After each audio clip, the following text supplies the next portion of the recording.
વિદ્યાર્થી મિત્રો, આપણે અત્યારે જોઈએ છીએ સૂચકાંકનું ચેપ્ટર ચાલે છે. 4 લેક્ચર પૂરા થઈ ગયા. આ ચેપ્ટરની લગભગ બધી જ રીતો આવી ગઈ છે. હવે જે રીત આવે છે એ રીત આમ તો આવી ગયેલી છે, પણ આ રીતનું થોડું નામ જુદું છે. ગણતરી તો તમે અગાઉ શીખી ગયેલા છો એ ટાઈપની જ છે. આપણે જોઈએ છીએ સૂચકાંક. તો સૂચકાંક કોને કહેવાય એ આપણને ખબર છે કે કોઈ એક ચલ કિંમતમાં કોઈ આધાર વર્ષની સરખામણીમાં થતો સાપેક્ષ ટકાવારી ફેરફાર. એટલે કોઈ પણ ચલની કિંમત હોય એને ભૂતકાળના કોઈ પણ એક આધાર વર્ષ સાથે સરખાવવામાં આવે તો જે ફેરફાર થાય એને સૂચકાંક કહેવાય. એમાં કેટલો વધારો થયો, ઘટાડો થયો એને અર્થઘટન કહેવાય. તો આવો સૂચકાંક જુદી જુદી બાબતોનો શોધવામાં આવે. રાષ્ટ્રીય આવકનું સૂચકાંક હોઈ શકે કે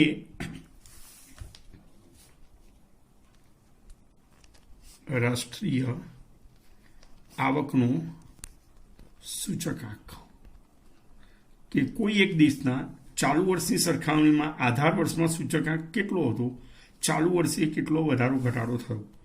એવી રીતે કોઈ પણ દેશના ખેત ઉત્પાદનનો પણ સૂચકાંક શોધી શકાય.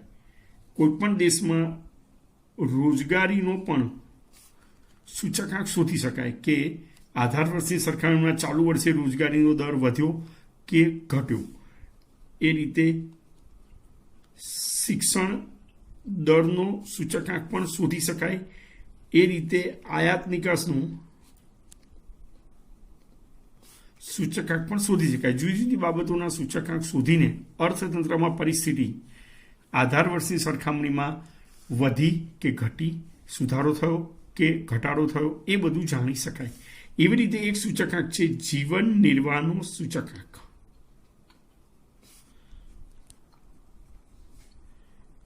જીવન નિર્વાહનો સૂચકાંક એ સૂચકાંક કોને કહેવાય? આ બધું તમને ખબર પડે કે કોઈ દેશની રાષ્ટ્રીય આવક કોને કહેવાય, ખેત ઉત્પાદન કોને કહેવાય, રોજગારી કોને કહેવાય, શિક્ષણ દર કોને કહેવાય, આયાત નિકાસ કોને કહેવાય.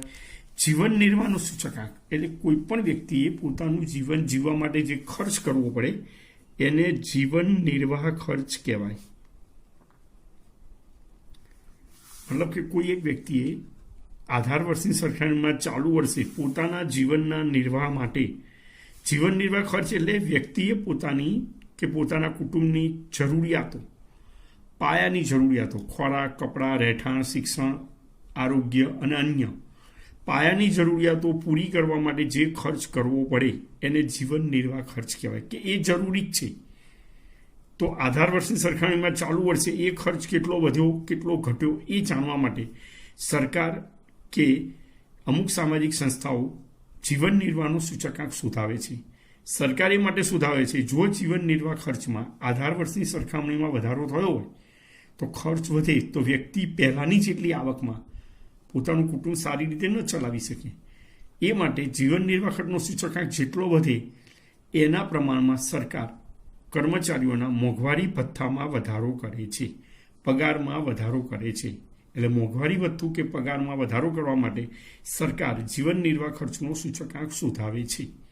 અને એ જે પ્રમાણમાં વધે એ પ્રમાણમાં સરકાર કર્મચારીઓના પગાર વધારે છે. જીવન નિર્વાહનો સૂચકાંક 2 રીતે ગણવામાં આવે છે. કહેલું જ હશે અથવા પ્રશ્નના સ્વરૂપ ઉપરથી તમને ખબર પડે. એક છે કુલ ખર્ચનો સૂચકાંક અને બીજું છે કૌટુંબિક અંદાજપત્રનો સૂચકાંક. કુલ ખર્ચનો સૂચકાંક એટલે આપણે લાસ્ટ યરનો સૂચકાંક શોધતા હતા એ સૂત્ર મૂકવાનું છે કે I બરાબર sigma P1 Q0 sigma P0 Q0 ગુણ્યા 100. એટલે કુલ ખર્ચનો સૂચકાંક છે આ રીતે કરી શકાય. કુલ ખર્ચના સૂચકાંકમાં sigma P1 Q0 P0 Q0 તમારે કરવો પડે. આ રીતે ગણી શકાય. સમજ પડશે? એટલે કહેવાય શું કુલ ખર્ચનો સૂચકાંક, એકચ્યુઅલી એ લાસ્ટ યરનો સૂચકાંક છે. કૌટુંબિક અંદાજપત્રનો સૂચકાંક ગઈ વખતે આપણે ભારિત સૂચકાંક ગણ્યો હતો એ જ રીતે સિગ્મા IW છેદમાં સિગ્મા W આ સૂત્ર પણ આવી ગયેલું છે. તમને I એટલે સૂચકાંક ભાવ સાપેક્ષ આપેલો હોય એની ઉપરથી આપણે વિચારી શકીએ કે આપણે IW રીતે દાખલો ગણવાનો. અને W એટલે મેં કહ્યું હતું ભાર, વેઇટેજ, મહત્વ. પણ માનો કે ના આપ્યું હોય દાખલામાં, તો આઈ શોધવા માટે આપણે સૂત્ર મૂકી દેવાનું P1 ભાગ્યા P0 ગુણ્યા 100, એટલે આઈ મળી જાય. ભાર અથવા W ના આપ્યો હોય તો P0 ગુણ્યા Q0 કરીએ એટલે આપણને મળી જાય. દાખલો આ રીતે ગણો કે આ રીતે ગણો, બંનેનો જવાબ સરખો જ આવે. પણ જે રીતે કહ્યું હોય એ રીતે જ ગણવાનો. સરખો જવાબ આવે તો બી માનો કે કુલ ખર્ચની રીતે કીધો હોય અને તમે કૌટુંબિક અંદાજપત્રની રીતે ગણો, જવાબ તદ્દન સાચો જ આવે, સરખો જ આવે, પણ માર્ક ના મળે. અમુક વાર ના કીધું હોય તો રકમ ઉપરથી આપણને ખબર પડે. P1 Q0 ને એવું આપેલું હોય તો આપણે સમજી લેવું કુલ ખર્ચની રીતે ગણવાનો છે. IW આપેલો હોય અથવા કહેલું હોય કૌટુંબિક અંદાજપત્રનો સૂચકાંક, તો આપણે આ રીતે ગણી શકાય અને જીવન નિર્વાહનું સૂચકાંક કહેવાય.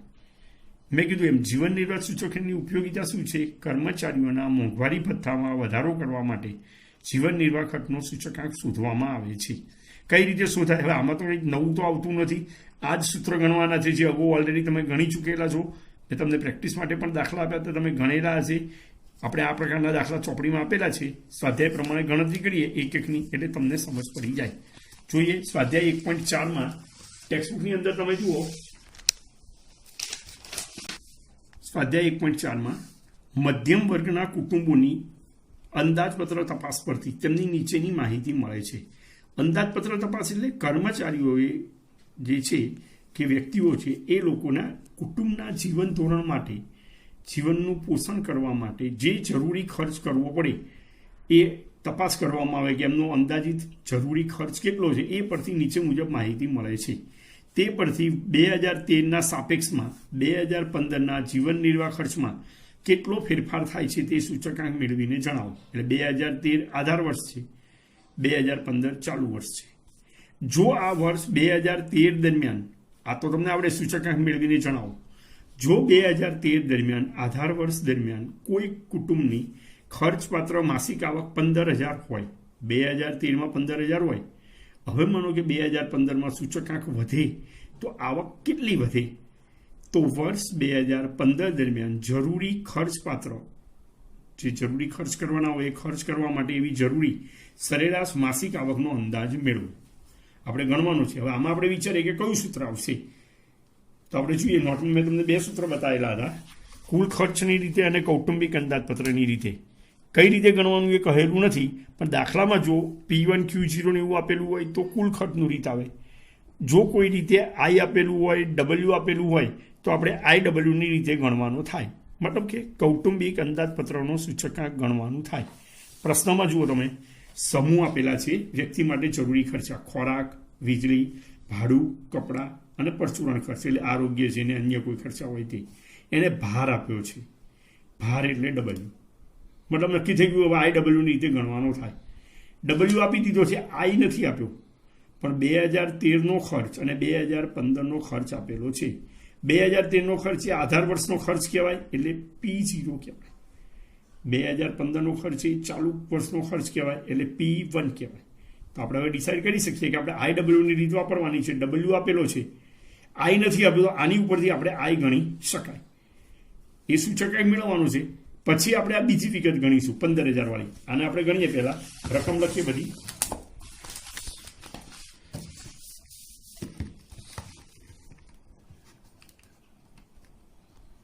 .4 દાખલા નંબર 1.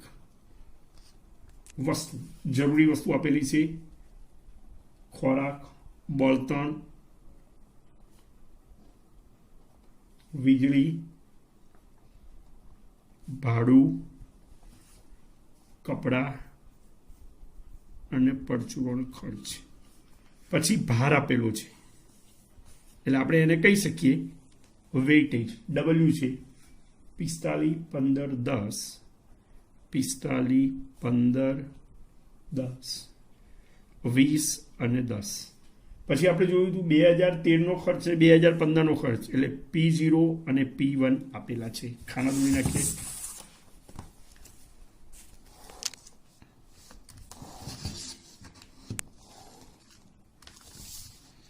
P0 આપેલું છે, ખોરાકનો ખર્ચ આપેલો છે 3,000, વીજળીનો 1,450, ભાડાનો 1,500, કપડાનો 600, અને પરચુરણ ખર્ચ 1600. ચાલુ વર્ષનો આપેલો છે 3900. ખોરાકનો વીજળીનો આપેલો છે 1850. ભાડાનો આપ્યો છે 2400. કપડાનો આપેલો છે 900 અને પરચુરણનો આપેલો છે 1920. હવે આની ઉપરથી આપણે સૂચકાંક ગણવાનો છે. ડબલ્યુ આપેલો છે એટલે આપણે આઈડબલ્યુ વાળું સૂત્ર વાપરવું પડશે. તો સિગ્મા આઈડબલ્યુ છેદમાં સિગ્મા ડબલ્યુ. આમાં એવું લખવાની જરૂર નહીં કે ભારિત સરેરાશની રીતે. સૂત્ર આપણે મૂકી દીધું, મતલબ આ સૂત્ર જ એનું છે, ના લખો તો ચાલે. હવે આમાં એવું છે તમને આઈડબલ્યુનો ગુણાકાર કરવા ડબલ્યુ આપ્યો છે, આઈ નથી આપ્યો, તો આઈનું સૂત્ર આપણે મૂકવું પડે. P1 ભાગ્યા P0 ગુણ્યા 100 એટલે આપણને આઈ મળશે.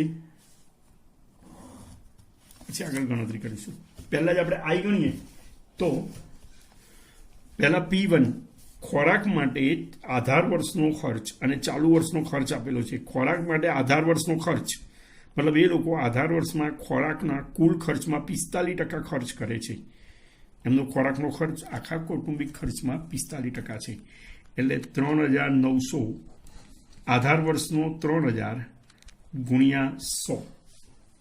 આ રીતે આપણે કરીએ તો આનું સાદુરૂપ મળશે, આપણને આઈ મળશે 130. બળતણ વીજળીમાં ચાલુ વર્ષનો ખર્ચ છે 1850. આધાર વર્ષનો 1450 ગુણ્યા 100. એને આપણે ગણીશું 127.59. પોઈન્ટમાં બી આવી શકે છે. ભાડાનો ખર્ચ ચાલુ વર્ષનો ભાડાનો ખર્ચ છે 2400 અને આધાર વર્ષનો છે 1500 અને ગુણ્યા 100 એટલે આવશે 160. પછી કપડા માટેનો ચાલુ વર્ષનો ખર્ચ છે 900. આધાર વર્ષનો છે 600 ગુણ્યા 100 એટલે આવશે 150. પરચુરણ ખર્ચ P1 ચાલુ વર્ષનો પરચુરણ ખર્ચ છે 1920. આધાર વર્ષનો છે 1600 ગુણ્યા 100 એ રીતે ગણીશું 120 આવે. હવે આપણે જોઈએ સિગ્મા આઈડબલ્યુ એટલે આ આપણો ડબલ્યુ છે, આ આઈ છે, આ બંનેનો ગુણાકાર કરવાનો થાય. તો અહીંયા આપણને આઈડબલ્યુ મળે. ધ્યાન રાખીએ કોલમના બદલાય.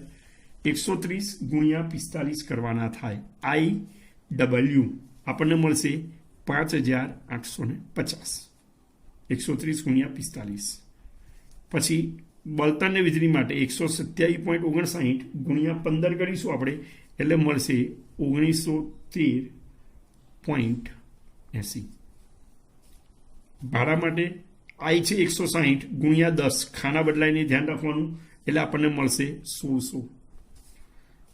કપડા માટે 150 ગુણ્યા 20 એટલે મળશે 3000.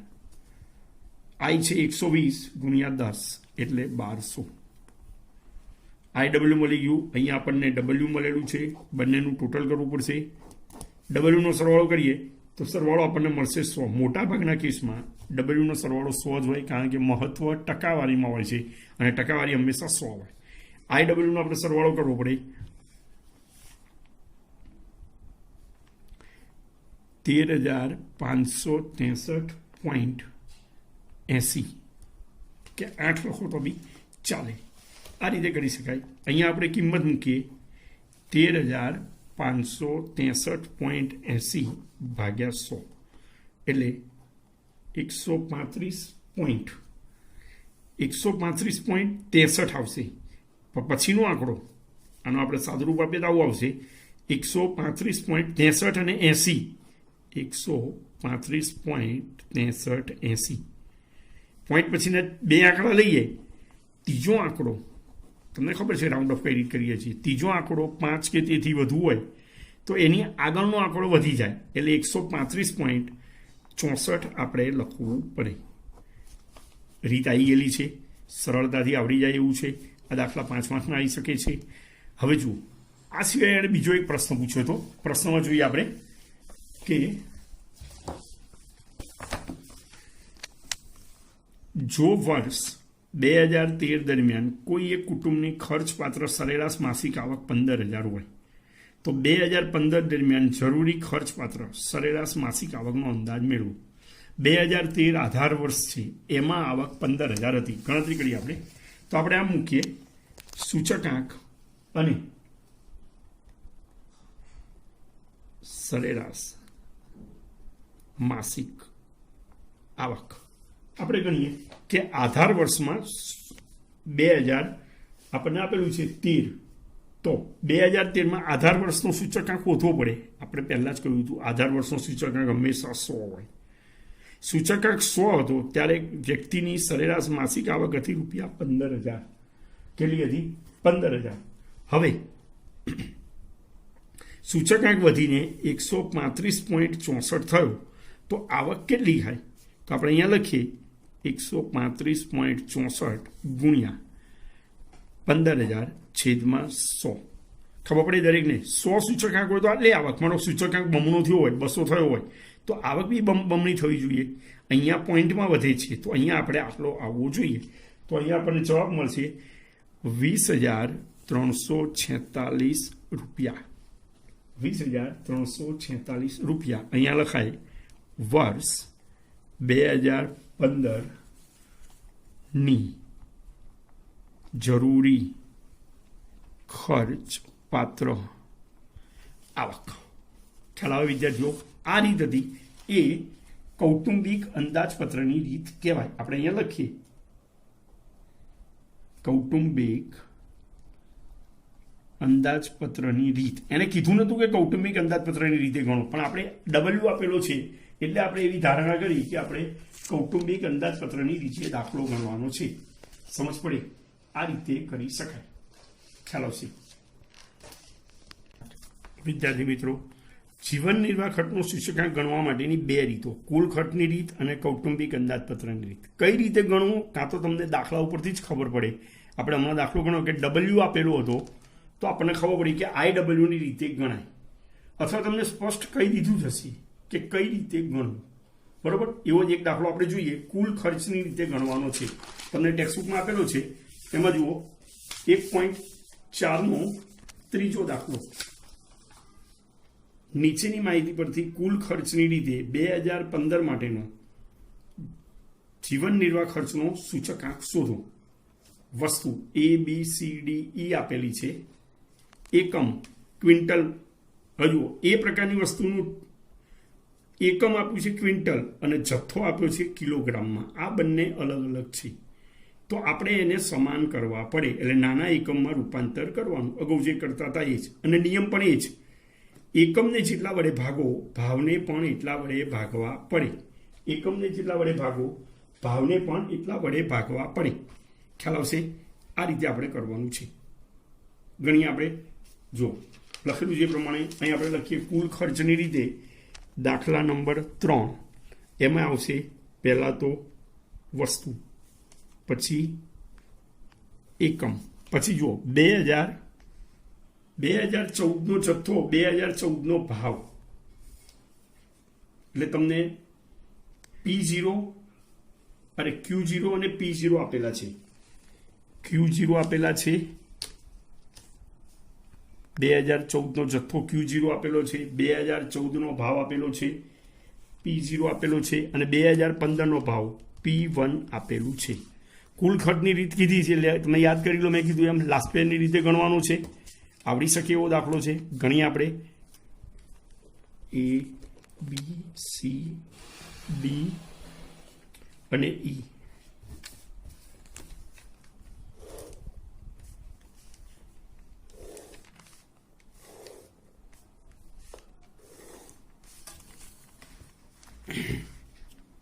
પહેલા એકમ જુઓ. ક્વિન્ટલ છે.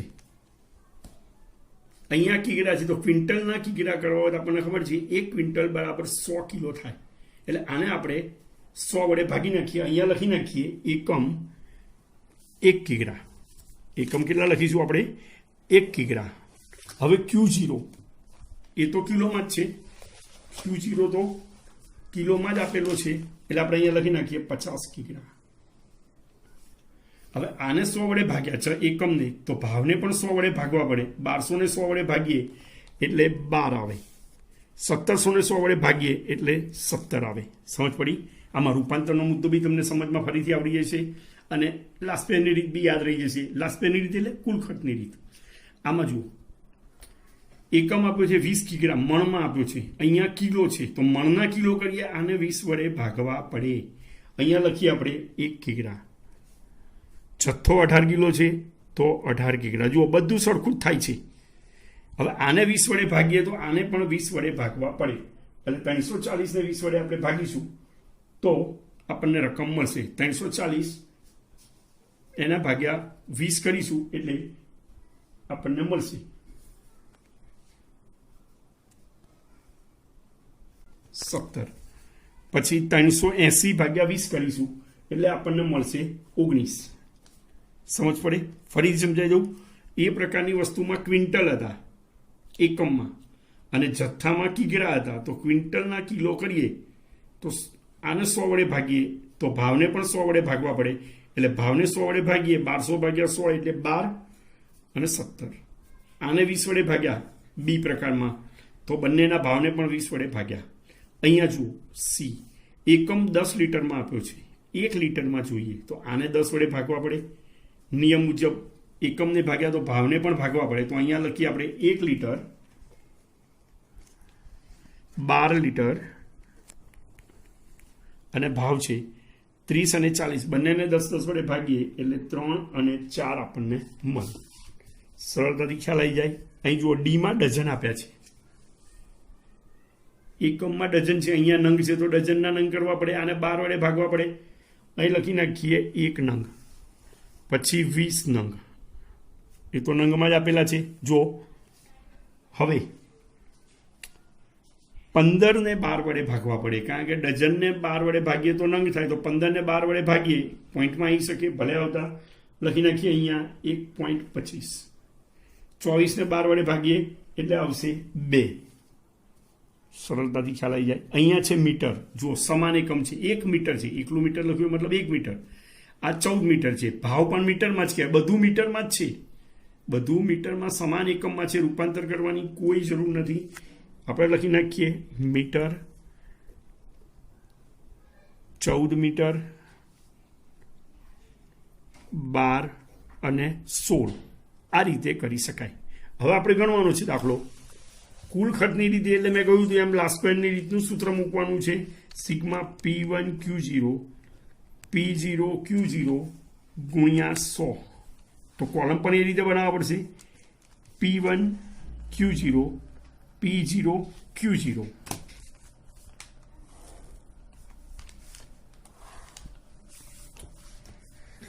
P1 Q0 17 ગુણ્યા 12.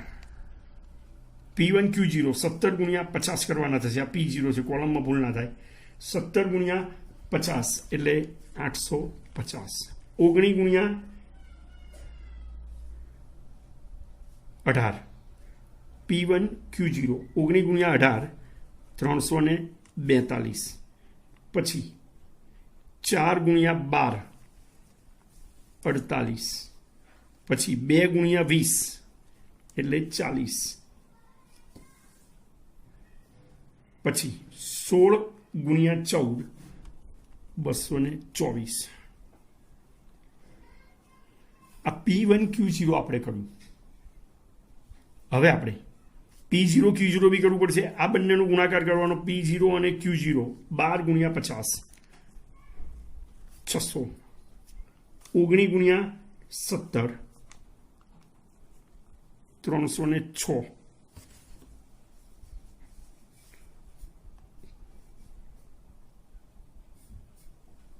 12 ગુણ્યા 3 P0 Q0 36.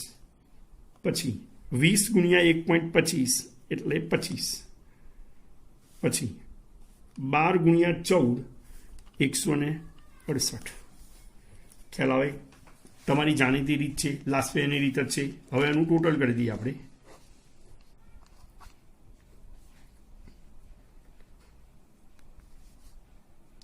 P1 Q0 નું ટોટલ આવશે 1504. આનું ટોટલ આવશે 1135. આની અંદર ગણીએ આપણે. P1 Q0 છે 1504 P0Q0 છે 1135 ગુણ્યા 100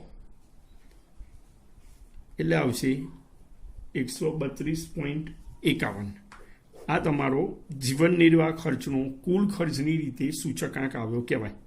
હવે આમાં કદાચ એમ કે અર્થઘટન કરો કહ્યું નથી, પણ માનો કે તો રિવ્યુ મુદ્દો બી આપણે કવર કરી લઈએ. આમાંથી 100 આધાર વર્ષનો સૂચકાંક બાદ કરી દઈએ તો 32.51% વધારો કહેવાય. તો તમને ખ્યાલ આવી ગયો વિદ્યાર્થી મિત્રો, બંને રીતે ગણવાનો હતો. તો આપણે બંને રીતે દાખલો ગણી બતાવો કે જુઓ, પહેલાં મેં તમને સમજાવી દીધી રીત કૌટુંબિક અંદાજપત્રની રીત, એ પણ ટેક્સ્ટબુકના દાખલા લીધેલા છે આપણે.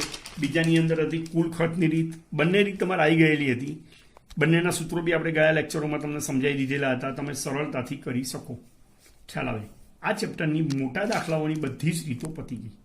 હવે જે નાના દાખલાઓ છે જે 2 માર્કમાં 3 માર્કમાં પૂછાય છે એ દાખલા આપણે લેવાના છે. એમાં રીત બને આવતી બેઝિક રીત કે બેઝિક સૂત્ર બદલાતા નથી, પ્રશ્ન પૂછવાની થોડી રીત બદલાતી હોય છે. એવા 1-2 દાખલા જોઈ લઈએ આપણે. તો જુઓ, મેઇન સ્વાધ્યાય આના જે હતા એમાં 1.1, 1.2, 1.3, 1.4ની બધી જ રીતો મેં લઈ લીધેલી છે. હવે જે નાના દાખલા છે એવા આપણે મેઇન સ્વાધ્યાયમાંથી લઈશું. એમાં તમે જુઓ, ટેક્સ્ટબુક હોય તો વિભાગ ડીની અંદર પાના નંબર 51 ઉપર છે. આ રીતનો દાખલો છે. બળતણની 5 વસ્તુઓમાંથી 3 વસ્તુઓના ભાવમાં આધાર વર્ષની સરખામણીએ વર્ષ 2015માં અનુક્રમે 50%, 90%, 110%નો વધારો થયો છે. વધારો થયો હોય તો જેટલો વધારો થયો હોય એટલા આપણે ઉમેરવાના થાય, અને જો ઘટાડો થયો હોય તો એટલા આપણે બાદ કરવાના થાય. એની અગત્યતા પણ આપેલી છે. જો 5 વસ્તુઓની સાપેક્ષ અગત્યતા 5:4:3:2:1ના પ્રમાણમાં હોય તો વર્ષ 2015નો બળતણના ભાવનો સૂચકાંક શોધો. હવે જુઓ, 5 વસ્તુઓ આપી છે, એનું મહત્વ આપ્યું છે. તો આપણે દાખલો ગણવો હોય તો લખી શકીએ. દાખલા નંબર 7, 5 વસ્તુઓ છે, કહ્યું નથી એટલે આપણે વસ્તુ માટે લખી શકીએ ABCD, ABCD અને E. હવે એનો આપણે પહેલાં તો શું છે કે આ બળતણનું આપ્યું છે એટલે જીવન નિર્વાહ ખર્ચ કહેવાય, અને બળતણ માટે પાછી અગત્યતા આપી છે એટલે મહત્વ આપ્યું છે. એટલે આપણે IWની રીતે દાખલો ગણવો પડે. એટલે I ગણવો પડે, W ગણવો પડે. હવે I ગણવો હોય તો આની અંદર આપણને I સીધો નથી આપ્યો, પણ એને શું કીધું છે જુઓ પ્રશ્નમાં, બળતણની 5 વસ્તુમાંથી 3 વસ્તુઓના ભાવમાં આધાર વર્ષ 14ની સરખામણીમાં 15માં અનુક્રમે 50%, 90%, 110%નો વધારો થયો છે. હવે આપણે અગાઉ દાખલા જોયા હતા. જો આની આગળનો દાખલો તમને બતાવું, મારી નોટબુકમાં તમારી સ્ક્રીન ઉપર હશે કે સૂચકાંક 132.51 આવ્યો. I બરાબર આધાર વર્ષનો સૂચકાંક 100 બાદ કરો તો વધારો કેટલો કહેવાય? 32.51% વધારો. તો હવે ઊંધું વિચારવાનું. અત્યારે આપણે દાખલો ગણ્યો છે, આમાં આપણને વધારો ને ઘટાડો આપ્યો છે. વધારો હોય તો 100 પ્લસ કરવાના, ઘટાડો હોય તો 100માંથી માઇનસ કરવાના. માનો કે એમ કીધું હોય 32.51% વધારો થયો તો સૂચકાંક કેટલો થાય? 32.51 પ્લસ 100 એટલે 132.51 થાય કે ના થાય? રિપીટ કરું છું, વધારો છે 32.51 આગળના દાખલામાં, તો સૂચકાંક કેટલો થાય? આની અંદર પ્લસ 100 આધાર વર્ષનો સૂચકાંક કરવો પડે એટલે આપણને ચાલુ વર્ષનો સૂચકાંક મળે. એમ આ પ્રશ્નની અંદર જુઓ, આપણે જે ગણ્યું છે એમાં કે 5 વસ્તુઓના ભાવમાં આધાર વર્ષ 14ની સરખામણીએ 15માં અનુક્રમે 50%, 90%, 110%નો વધારો થાય છે. 50%નો વધારો એ વધારો છે 50, તો 100 ઉમેરીએ એટલે 150 થાય. બીજી વસ્તુમાં 90%નો વધારો એટલે 90 + 100 190 થાય. ત્રીજી વસ્તુમાં 110%નો વધારો એટલે 110 + 100 એટલે 210 થાય. જ્યારે અન્ય 2 વસ્તુના ભાવમાં 5% અને 2%નો ઘટાડો છે. ઘટાડો હોય તો 100માંથી બાદ કરાય. 5% એટલે 5 ગણાય, 100માંથી 5 બાદ કરીએ એટલે 95, અને 2%નો ઘટાડો 100માંથી 2 જાય એટલે 98. આ આપણને I મળ્યું. પછી W ગણવો પડશે. તો W એટલે મહત્વ આપેલું જ છે. જુઓ, સાપેક્ષ મહત્વ તમને આપેલું છે 5, 4, 3, 2 અને 1. હવે દાખલો ગણવાનો છે, એકદમ સિમ્પલ બની જશે. બળતણનો સૂચકાંક ગણવાનો છે તો આપણે અહીંયા લખીએ બળતણના ભાવનો સૂચકાંક સિગ્મા આઈ ડબલ્યુ છેદમાં સિગ્મા ડબલ્યુ. આઈ છે ડબલ્યુ છે તો આપણે હવે આઈ ડબલ્યુ ગણવો પડે, બંનેનો ગુણાકાર કરવાનો થશે એટલે આપણને આઈ ડબલ્યુ મળશે.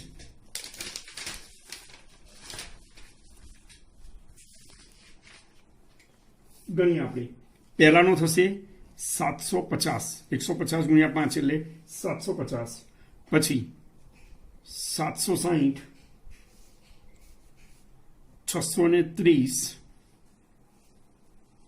190 અને 98. આનું ટોટલ કરશું એટલે આપણને આઈ ડબલ્યુનું ટોટલ મળશે. આઈ ટોટલ કરવાની જરૂર નથી, અહીંયા ડબલ્યુનું ટોટલ મળશે. ડબલ્યુનું ટોટલ કરી જોઈએ 5 + 4 + 3 + 2 + 1 15. આઈ ડબલ્યુનું ટોટલ કરવું પડશે 2428. હવે દાખલો ગણીએ આપણે કે સિગ્મા આઈ ડબલ્યુ 2428 ભાગ્યા સિગ્મા ડબલ્યુ બરાબર 15. આ બેનો ભાગાકાર કરીએ એટલે 161.87 આવે. જો આની અંદર કદાચ અર્થઘટન કરવાનું કહે તો તમે સમજી શકો છો, -100 કરી દેવાના એટલે 61.87 આવે.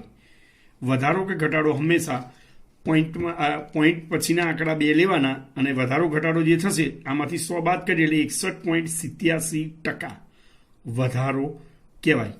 તમને ખ્યાલ આવી ગયો છે. આ ચેપ્ટરના જે મોટા મોટા દાખલા છે એ બધા પતી ગયા, જે મોટે ભાગે વિભાગ ડી અને એફમાં આવતા હોય છે. હવે સી અને ડીની અંદર અમુક 2 અને 3 માર્કના દાખલાઓ આવે છે, એ આપણે નેક્સ્ટ લેક્ચરમાં જોઈશું.